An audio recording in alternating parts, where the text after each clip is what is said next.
thanks again, really, once again, thank you everyone for showing up on a Saturday morning in the dead of winter and coming here in this obscure part of downtown Manhattan that's hard to find and listening to people talk about how they want to make the world a better place using video. I mean, it's a good topic. And Witness has been doing it for quite a while, since, I guess, apparently since Peter Gabriel saw the Rodney King video. I think it's the genesis of the organization. And since then, it's gone on to become a major international human rights organization that collaborates with human rights workers across the globe. And one of the more recent things they've done is this project called The Hub.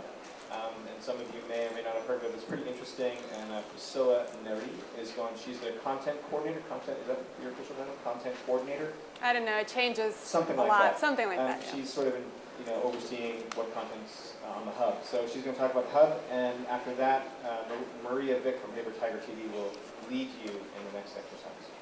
Okay, thanks. Thanks, Priscilla. Good morning, everyone. Can everyone hear me? I'm going to speak from back here so I can manipulate the video. Just a show of hands, how many have heard of Witness? Because then I'll talk less about it. Okay. So I don't have to talk about it at all. So Witness was created 18 years ago by Peter Gabriel and the Lawyers Committee for Human Rights. The main idea was, it was in the wake of Peter Gabriel, and the main idea is, what if all of the human rights defenders and activists that are experiencing these violations had cameras? And what if they can film this? And what if people can see this? What does that mean for advocacy and for making these violations stop? So we started out as an organization that was handing out cameras to groups around the world, particularly groups on the front lines of human rights violations and abuses, which we know happens everywhere. We've been around for 18 years. We've worked in 70 countries, more than 250 partner organizations, and thousands of defenders. We have an archive currently which has about 3,000 hours of footage shot by our partners in the last 18 years. The way that we work, very similarly to working films, is not to make films about an issue, but to make films for a specific targeted purpose. So it's to integrate video as part of the advocacy campaign as an additional tool or tactic for that campaign. And it's to train the groups that are the experts on the issue, that are facing the issue, that live the issue, to make these videos. So we don't actually go in and make any videos or films ourselves. What we do is we partner with these grassroots groups, and we train them to use these technologies, and then we co-edit the footage that they shoot together in a way that walks us through the whole advocacy planning. So it's not about broadcasting, it's about smart narrowcasting. It's not about how can we get this to the widest audience, is which audience needs to see this so that something can actually change. And the way that we define change is a concrete change in either behavior, policy, practice, or law. So I'm going to take you to thinking about what works. I'm going to take you through 2 examples that have worked for Witness, and then I'm going to take you through questions, dilemmas, and doubts about things that may work, but we're not 100% sure yet. So as I say, targeted voices, targeted eyes. Before we start working with any group, we do what we call a video action plan. It's a tool that I can offer to the network. It's available online for free, and it's basically a power mapping advocacy strategy. So what is your advocacy goal? What are the different audiences that can affect this goal?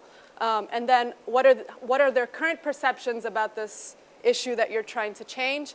And what do they need to see, or who do they need to hear from, or what kind of storytelling do we need to engage them in to kind of compel them to see the story the way that we hope they would. So 2 examples that we've worked on. I might show only one in the interest of time, but you can see these online. So Rightful Place was a film that we did with the Endera people in Kenya. They're a traditional pastoralist community, and they were evicted from their lands in the early 70s by the Kenyan government to make room for a wildlife reserve. So they lost their lands and they lost their livelihoods, and we began working with them much later. But they tried to fight their case in Kenyan courts, and Kenyan courts, of course, refused to hear their case. In 2003, they took their case to the African Commission on People and Human Rights, and we worked with them to produce an evidentiary video submission So of course this community was very distant from where the courtroom was. So the video in this case was a way of bringing these voices into the courtroom, bringing the voices of the affected communities to the ears of the judges and telling them what this eviction had meant for them. They fought this case for about 37 years. And last year, the African Commission on Human and People's Rights granted a ruling in favor of the Ndora, meaning that they now have the legal right to reclaim their ancestral lands.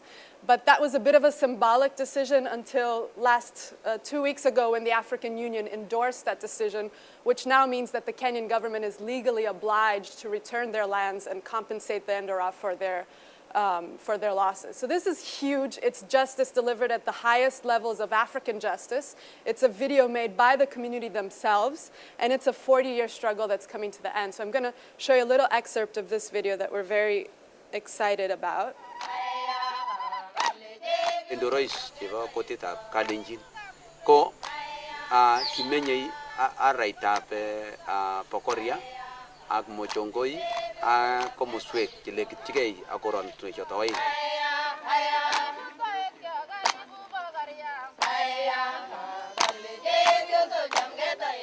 Kutura isanyo ko kai ne nya na che kutura is magi na che ma bitinga che kita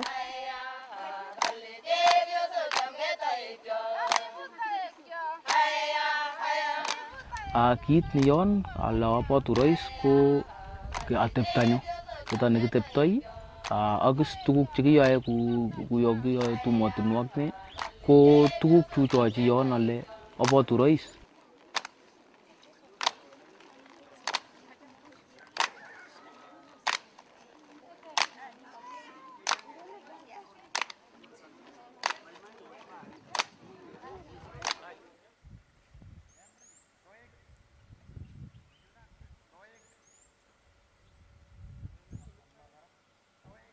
Jang bichu chigi menye lakini chigi nyor chibe tunoe ko bik pokol agenge ak 70 ak oeng. Ananyun ke bage toben nguno ke toben bitonin ko bek nin kusino sigabi nin tugul kusino sigabi wala gimenye bichu wala Stop giyogen it there. You jagi can kwa watch it online. I just wanted to give you a little taste. But the main idea here is how can video bring these voices into these arenas? So we have these international forums of justice. Often the affected communities that we're talking about in these forums are not there. We see this happening now. The UN is discussing climate change. The people at the forefront of losing their homes and their livelihoods because of climate are often missing from these debates. So how can video kind of bridge that divide and bring these voices into the debate and bring new voices into the debate? So this is one usage, and also an evidentiary usage in a legal case. I'm going to go ahead and skip the second example, but we can talk more. So this is our traditional model. Which audience can we either shame, compel, or force to take action based on video? What is the message we need to craft? And how do we work with the local group on the ground so that they can own this film and this storytelling and this process? And Witness really comes in a training role, in a facilitating role, and in a helping think through the strategy role. So 5 years or so ago, we started to notice these dramatic shifts in landscape, YouTube, flip cameras. I don't know if you all are familiar, but I have one here. It looks like this. It runs on AA batteries. This is what we give our partners on the ground. It shoots for an hour, and then the coolest thing, I don't know if you can see, but you press a little button and a USB stick comes out. It costs $70, and you can just dump your footage onto a computer. This is what we're training groups to use on the ground, and we've had very interesting experiences of groups using it to document forced evictions, police violence, and other abuses, and then immediately putting that online to spark a global kind of solidarity or network of support around it. So thinking about this, we thought, how can we help defenders that are just taking their cameras and shooting what they see that's happening wrong? How can we help them direct this footage, or how can we help them make strategic use of this video for advocacy? And we set up the hub, which was envisioned kind of like a YouTube for human rights media only, nonprofit owned by a human rights organization, built on open source, et cetera, et cetera, et cetera. That would be kind of an independent space for activists, by activists, where we would think about safety, security, ethics, dignity, and all these other things that we activists hold dear. The exciting thing that we learned, one of the exciting things that we learned in the past couple of years with this experience is the power of surveillance, which comes from, Marty, Steve Mann? Yeah, from Canada. My professor is here, so he's my if I have any doubts. Steve Mann in Canada, so the concept of surveillance versus surveillance. So whereas surveillance is that, you know, the government camera watching you, now we all have our cell phones and we have these flip cameras, and guess what? We're watching the camera.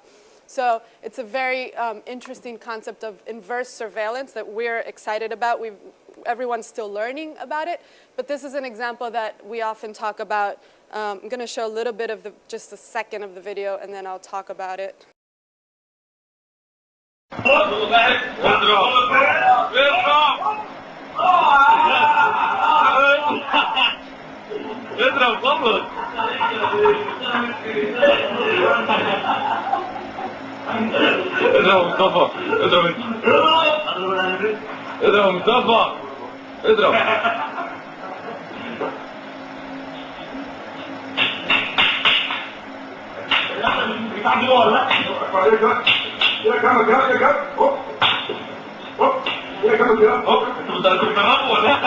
Okay, so this was one of about 30 clips that surfaced online in 2006. They were leaked. This is in an Egyptian police station. The man that in black is a police authority, and the person in white is a person that was detained by the police.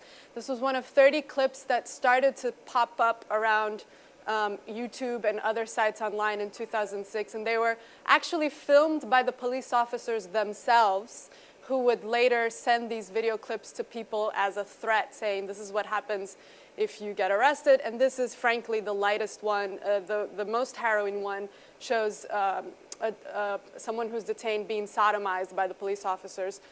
So these clips started to be leaked to the to these bloggers by who knows. The bloggers started writing about these videos, embedding them, adding context, and international groups started to look at it. Amnesty, Human Rights Watch, who've written about torture in Egyptian prisons for the longest time, now had something undeniable, which is a picture, right? So for the first time, it's a very long trajectory, but the bottom line of this is that one of these clips, the clips of the sodomy, actually led to a trial.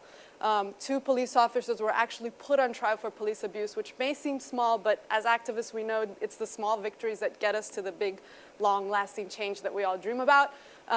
One officer was convicted of brutality, so we see this as an inspiring case study of what can be done.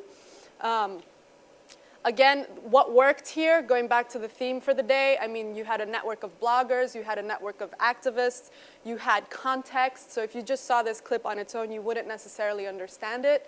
You had context, you had a way for you to take action. You had trusted sources from the ground explaining this to you, translating it to you, and you had a movement that then led to this conviction, which was hailed by many bloggers as a precedent-setting moment. Like never before in Egyptian history had a police officer been minimally held accountable for the kind of abuse that happens in their grounds. So this is an interesting thing that we're kind of looking at and trying to study. We've seen it happen earlier this year in January of 2009 on a Oakland, California subway platform. We also saw dozens of witnesses that had their mobile phones and filmed this moment when a police officer shot and killed Oscar Grant, who was a man laying face down, restrained and unarmed on the subway platform, and he was shot and killed during this altercation.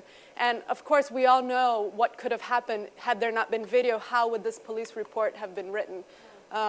Legitimate resistance, self-defense, who knows? But there was video, and there wasn't one video, there were 30 videos of people that just were there and had their phones and had the ability to document this and then put it somewhere where others can see it. So this is another interesting example. And then the last one comes from Cambodia with a group that we're working with now called Likido. And basically, these are groups working with urban poor facing development-induced eviction from their homes, forced evictions from their homes, and these groups are now taking flip cameras like these and documenting the abuse that happens when this eviction happens, the police violence, the government oppression that they're living through. So these are interesting examples of how we can use video to kind of watch back, report, monitor, and contest some of these narratives that we're trying to contest as activists. Okay, one more minute. Video advocacy law online, we've seen it to use to spark conversation, inform, engage. Here are some groups that are doing that to amplify new voices. So you have 24 Hours for Darfur now coming out with a new video that is only Darfurian voices. There isn't a single foreigner in that Darfur movie. And it's all Darfurian refugees talking about their ideas for a peace settlement and a peace solution to the conflict, which is really radical if you think about the other media that we've seen. So this is like 1,500 video testimonials straight from the affected communities themselves about what they think can be done. To report, contest, and provide evidence. Most recently, Ushahidi set up a humanitarian crisis mapping system for the Haiti earthquake. So it's basically a system where you can SMS in reports about missing people and other crisis mapping information to improve the humanitarian response in the aftermath of the earthquake. To learn, to teach, to learn more. To connect with global communities. So you have Global Voices, for example, which is a super interesting initiative of bloggers who blog about the blogosphere in their countries and then translate that globally so we kind of know what's happening. And then to campaign and pressure decision makers. These are some of the groups that are doing that. Very quickly to wrap up, some of the new challenges that we're facing. With all of these new possibilities come new risks. One of the risks is data validation. So what's real? How do you know what's real? How do even you begin to know if this video that was uploaded, this is something I face in my job every day because I have to screen all of the videos that are uploaded. How do I know if that's real? How do I know if those people in that video could be at any risk if that video is published? How do I know how consent was done in the filming of that video? How do I know if they even knew that this video would be online? How do I know, et cetera, et cetera, et cetera. So many different questions about data validation, data verification, and how we, as human rights activists, not further violate anyone's human rights by publishing media without having enough information about it. Context, again, paramount. You know, how do you look at a video like that and understand what actually is happening there? Safety, security, and ethics. So I think there are new paradigms of ethics that we're being forced to think about now in terms of witnessing in real time. So what happens when we witness what happened in Iran last year, for example. We saw several people die in citizen-generated footage, and we witnessed this in near real time. So what are our responsibilities to the dignity of those people, and how do we balance that with the responsibility of helping them get the word out? So it's endless, endless, endless shades of gray.